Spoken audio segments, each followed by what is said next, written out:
Hello, welcome to my point of view. First thing I want to say is I was in school during Columbine. Alright, I'm an adult now.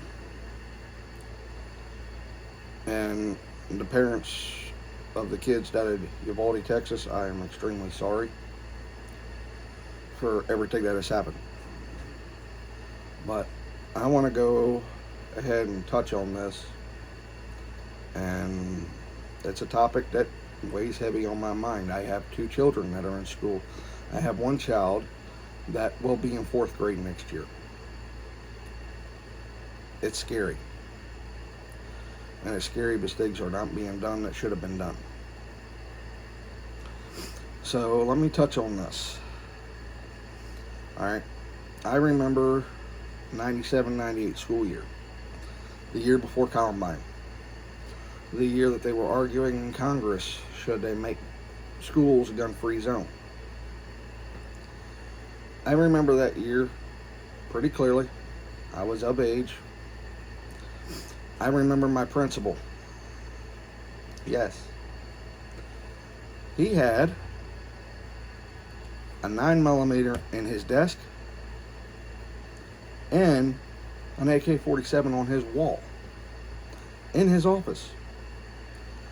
I remember my teachers having locked drawers on desks that we were not allowed into. Why? Because they were pistols in those drawers. And they were quite frank about it. If we catch you in this drawer, you will be expelled. And we were not allowed to touch them. They were the teachers' firearms to protect us from if anybody decided to pull wild hair up their butt and shoot up the school. Now, I went to a mental health school. I've been a schizophrenic my entire life. I hear and see things. I was diagnosed at the age of 12. Right? I still managed to make a decent career out of the military. Mental health is an issue, yes, but unchecked mental health is more of an issue than anything. I know that when I get my tendencies, I give up my firearms for a certain period of time if I'm going through really hard times. It's not that big of a deal to me. I keep firearms. I have firearms all over my house. I don't mind it. I know that that's the best protection against any evil on the planet is to own and carry a firearm. That's why the Second Amendment is there. Now, that was the year before Columbine. The fall of school year 98-99. All my teachers removed all the firearms that fall. They could not have a firearm on campus. They had to put up gun-free zone signs. Now, I grew up in an area where everybody owned guns. Everybody. It was a rural area. And from what I could tell about Uvalde, it's a rural area. The schools didn't really change too much while I was in school, and I'm sitting there constantly thinking, even as a child, why are all the doors unlocked to go outside to come in? You know, you go to a bank, you've got one entrance, in and out. Other than that, all other doors are locked. Except for from the inside, if there's a fire, you can push on the door opens up. Walmart, same thing. You might have one or two entrances and exits for common flow traffic, but you'll see along the walls and everything else emergency exits that you can't get into from outside. Why can't we set our schools up like that? One entrance. One entrance, one exit. Well, one entrance, multiple exits. You know, the technology's there. We've had that technology for hundreds of years to make one-way doors. Why are schools not set up this way? Another thing is, and something that I'm actually happy that I see at my kids' school, they have a man trap at the front door.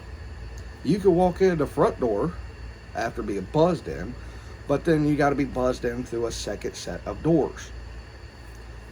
The office can see you because they got a little window. They can look right in there and they can see you, and they ask you who you are and everything else, and they can buzz you into the rest of the school.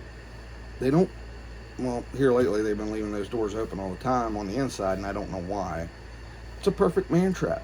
If somebody's coming to harm the kids, the side doors could still be used as entrances. I don't know. I haven't gone around the school to check.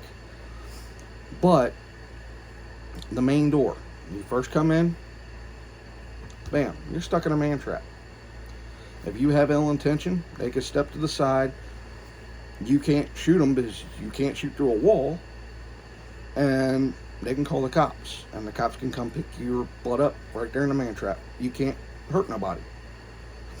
A man trap is easy to build. I mean, it's just 2 rows of doors. A window so that you can see who the hell's there. If it's somebody you don't want to come in the building, you don't press the button to let them in the building. It's easy. We have them in the military. We have them in quite a few buildings that you don't even realize. Walmart has man traps. You could walk in that first set of doors, but if for security reasons they have that place locked down, you ain't getting through the second set of doors without busting out glass. Now, that's easy to do with a firearm, but still, you have a slight trap. Now, if they replace those glass with bulletproof glass, bingo, you ain't getting in if they don't want you in. That's the way the school should be. You don't need an armed officer or anything else. If you really wanted to protect these kids, you could spend less than $10,000 a school to upgrade them to have man traps at the main entrance and have automatic locking doors that lock to anybody trying to make entry from the outside. Automatically lock. As soon as the door shuts, they ain't coming in. If that back door on your Uvalde had that system, and it's an easy system. When doors shut, the handle on the outside disengages, you can't get in without a key. Done. That would have been so simple. It would have saved 21 lives. 19 kids, 2 adults, lives saved. Because he wouldn't have had entry into the school. Why has that not been done? Why has absolutely no security measures been done to keep our kids safe? 1999, right after they told everybody guns were no longer allowed in school, we had 2 teenagers go into a Columbine high school and just shoot it up. They had no resistance. They were students of the school, so you couldn't keep them out. But another thing with the man trap is you could easily, and they do sell them, they're little strips of sending out information, and 1 strip goes on each door frame. If somebody trips it to where it's just a metal detector, they open the door, they trip it, they're stuck in there. They're stuck in there. It'll override the entire daggone process, and it will keep them in there till they're identified, and then the staff would have to let them in or keep them there if they have a gun. It is so simple. It's beyond me as to why it's not been done. Take a look. What do we do to protect our politicians? We have armed security around them at all times. Alright? What do we do to protect our prisoners? This is the worst of the worst people in the world. But to protect them because they are disarmed from the outside world, prison guards are still trained to kill people trying to get into a prison because they want to hang a bastard that's in there. Yes, including your little Podunk County jail. The officers have been told if somebody tries to break in to either break out a prisoner or to lynch a prisoner, you are to shoot them. It's not that difficult. Alright, I am a disabled veteran. I would gladly sit in a lawn chair on the property of the school all day long, no matter how hot it is, no matter how cold it is, with a firearm, ready to protect these kids. You don't even need to give me body armor. I don't give a shit. If they get me first, at least you heard the shots being fired, you can call the police. It's that simple. All right, and I would do that with no paycheck. I'm already getting paid from disability. The outlandish fact that society has gotten to this point is completely crazy to begin with, but I know why. Because I was a kid in these schools. I'm an adult now. Every day I turn on the TV, I get bombarded with, we can't make it. We can't do this. We can't do that. Bullshit. You're not trying hard enough. You're an American.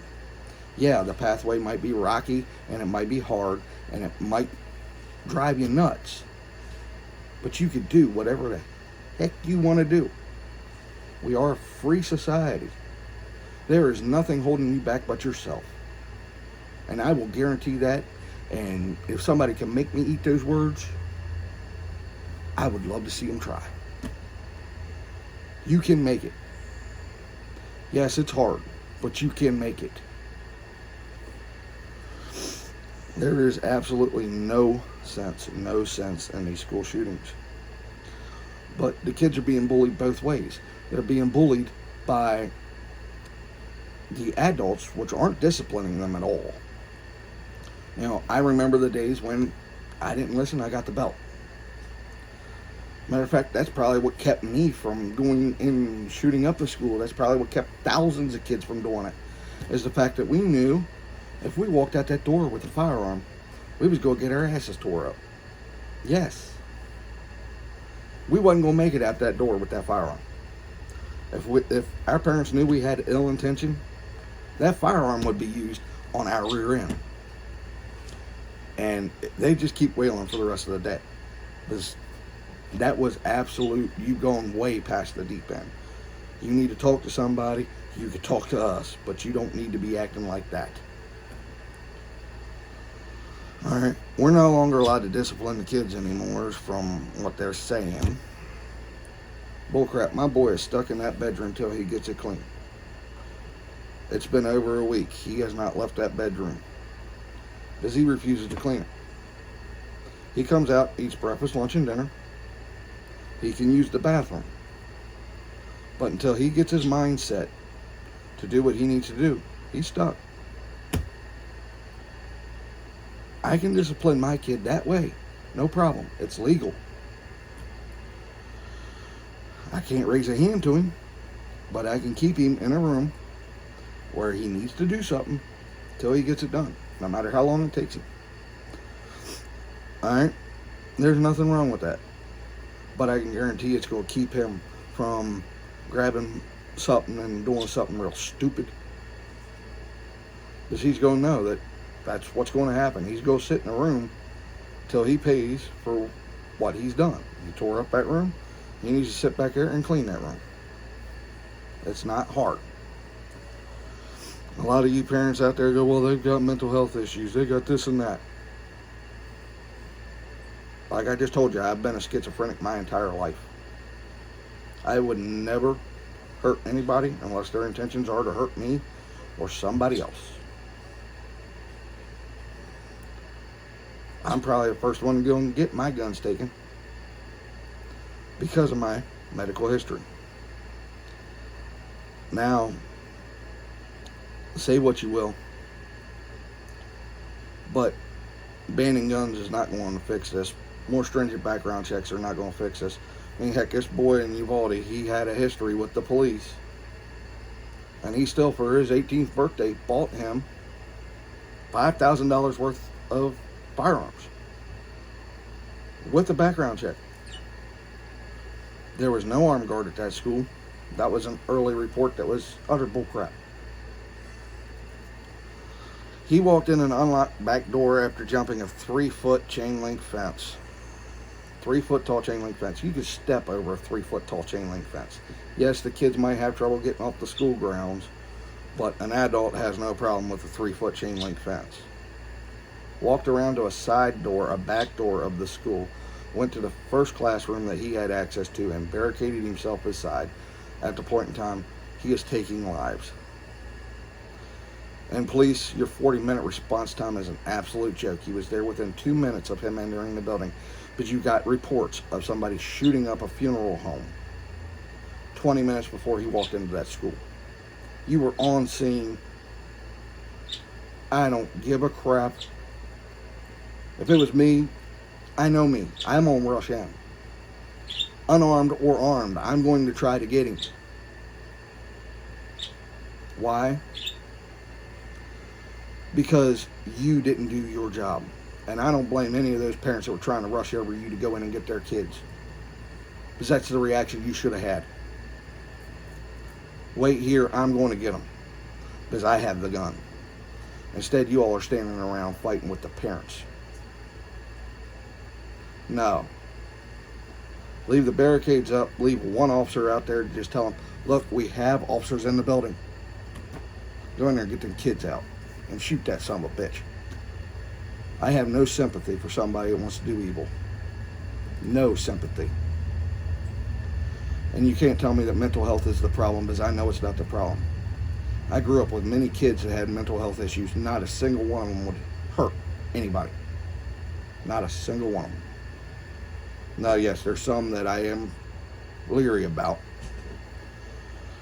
But I do know that the people that suffer the most are the least likely to harm anybody. And the reason why I say that is because I suffer a lot. But I know the pain of it. I wouldn't wish it on anybody. So I don't go out and commit evil. But I'm not afraid to use the evil that's inside of me to go out and stop somebody from doing evil. And if police officers don't want to do their job, they have the right to be yelled at. If you're going to stand and wait for 40 minutes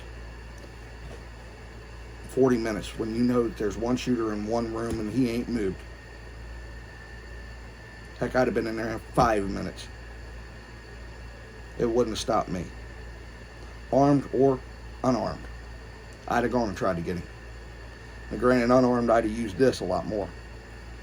But armed, I'd have went right up to a window and fired right through it, just like that one officer did 2 minutes after he arrived. He was there 2 minutes. Why were you standing with your thumbs up your butt for 38? This is why I don't like to get on this topic, is it makes me very angry to see our politicians in Washington, D.C., to see our local politicians going, oh, we got good schools, with no security. Not one iota of security when you make it a gun-free zone. No thought on security whatsoever. Leave doors unlocked all over the damn building. Not one iota towards security. And then you got politicians going, well, we need more stricter gun laws. Well, gun laws are pretty strict right now. You got a boy that just passed a background check because the second that he turned 18, his juvenile criminal history was cleared. And he knew that if he just stayed in that spot, he could buy all the firearms he wanted and everything else with the money he had. I'd like to know how in the world that boy got $5,000. I can't even save $5,000. But he spent $5,000 on firearms in that little window of time. From him turning 18 to shooting up that school. If he'd have waited longer, how many more firearms would he have? How much more tactical gear would he have had? Because he did have body armor. He didn't have a K-pot, but he had a vest on. If he'd have waited that little while longer, he could have went and bought a K-pot. Which is the bulletproof helmet you wear in the military, for those of you that don't know. He could have went in there with much, much more deadly stuff. He could have sat at home and built bombs. You're not going to stop evil. You could take all the firearms you want. Somebody go in there with a bow and arrow or crossbow. You're not going to stop evil without persuasion to stop evil. It's that simple. And the best persuasion is security. You don't have to do anything else. Somebody tries to break in my house, my alarm goes off. Now, it's a 50-50 shot of whether they're going to try to come in or leave. But if they try to come in, and they continue to come in even after my alarm is going off, I guarantee you they're looking down the barrel of a gun and realizing they made a bad decision. A real bad decision. Because they just lost their life. Because I'm not going to let somebody that I don't know come into my home and could harm my family. I will end them there because I do not put up with evil. This has been my point of view. I know this is a long-winded one. Again, I'd like to go between Columbine and Uvalde, all of y'all together. The survivors and the deceased. I am extremely sorry you had to endure any of that. None of it should have ever happened. May we all just pull our heads out of our butt and realize we need more morals and more firearms to stop this. Because we're not going to stop it any other way. Because even if we take the firearms, they're just going to revert to knives, bows and arrows, knives, rocks. You're not stopping evil unless you can deter evil. And right now, I can guarantee you there's a lot of criminals that are sitting there watching their TVs going, yes, more gun laws. Yes, more gun laws. Why? When have you ever known an outlaw to follow the law? You're going to sit there and pass these gun laws, and they're going to go to Mexico. They're going to buy their firearms down there, bring them back up across that border that's wide open, and we're going to have more problems. Because they're going to bring in more guns. Because they're no longer going to be scared. There's nothing to put fear in them. The more good people that are disarmed, the more evil will get firearms. Because they know that they're safe. You can't stop this problem by not thinking about the problem. The more I've thought about it over the years, the more I know the best way to protect is a good defense. The best defense to have is a firearm. And just pray you're not the only one with one. Because if somebody comes in to do a mass shooting, after they pull that rifle out or pull that pistol out, they should look like Swiss cheese. That's just that simple. It shouldn't be just one. It should be a multitude. Fire them back. Y'all, this has been my point of view. I'm sorry it's a touchy topic, but y'all have a good one.